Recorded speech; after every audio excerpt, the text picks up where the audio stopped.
Hey food lovers, welcome! Today I'm going to show you my favorite and most forgiving way to cook chicken. It's baked in the oven with this crispy Parmesan crust that keeps the chicken breast super moist.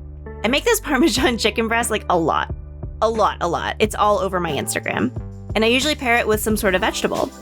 Now, air-fried maple mustard Brussels sprouts have been my go-to pretty much ever since I got my air fryer because of that super crispy texture, and the sauce makes them taste like candy. So let's get started. Make sure you have everything in front of you on the ingredients list so you don't have to do any last-minute scrambling.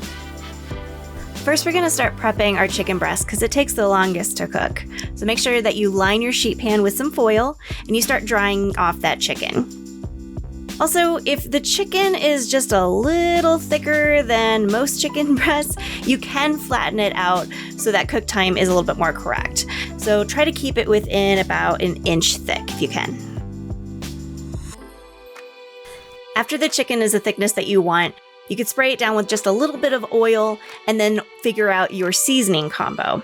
Now, I usually do some sort of lemon pepper or possibly a green goddess seasoning, but if you don't have any of that, simple garlic salt and maybe a little bit of onion powder if you have it is a really great flavor for chicken.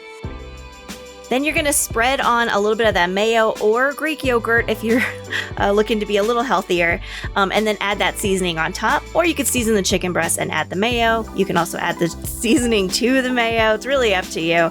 The point is that it's going to be well seasoned, and then we're going to form this crazy crust with the Parmesan cheese. So you want to do the seasoning and the mayo on both sides of the chicken breast. And you can add Parmesan cheese to the bottom. I like it because I like a little extra cheese. But if you want to keep this healthier, maybe just keep the cheese to just the top of the chicken breast. Now we're going to slide that bad boy in the oven for 45 minutes at 375 Fahrenheit. And now it's time to do the Brussels sprouts. We do have a little bit of time here because it's going to take quite a while to get that chicken cooked through. But I really like to have everything put together, so all I have to do is slide it into the air fryer about 10 minutes before that chicken comes out. So if you want to start assembling your sauce early, go for it. I usually do equal parts maple syrup to Dijon mustard to olive oil, but give it a taste and see if maybe you want it a little sweeter or you want it a little more tangy, and then adjust from there.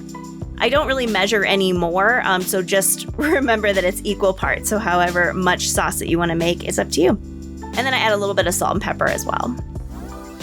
Now it's time to cut those Brussels sprouts in half. Try to keep Brussels sprouts around the same size. You can get a bag like I have shown here, or some grocery stores you have like these bulk bins, so you can really pick out the equal amount of size Brussels sprouts. That makes this a little easier. Because they are going to be cooking all at the same time, all the same size means they're going to have the same cook time, and that's really important. So then you want to toss the Brussels sprouts in the sauce. Add a little more salt and pepper if you'd like. I really like pepper, so you'll see me probably adding a lot more. And then once you preheated the air fryer for 3 minutes, pop those in the air fryer and then have them go in for another 8 minutes and then do a little shaky shake in the middle. Once they come out, put them back into the bowl that has a little bit of residual sauce in it, or if you want to save some sauce on the side, just to give that little extra candy note to them.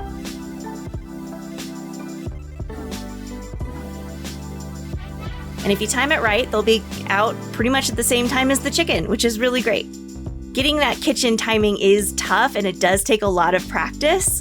But if you set alarms, you'll be able to get this in no time. And then all I do, because that chicken is a little thick and this is a single serving for me, I did cut it in half and saved the other half for lunch for the next day. But knowing me, full. I used all of the Brussels sprouts because they're just really that delicious. And I'm also trying to do more vegetables to meat ratio when I cook.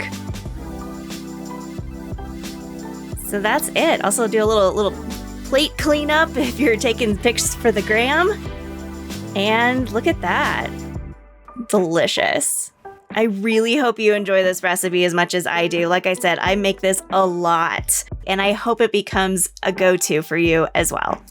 If you like this video, please like and subscribe for more recipes and kitchen content. Say hi in the comments, and I'll see you in the next one.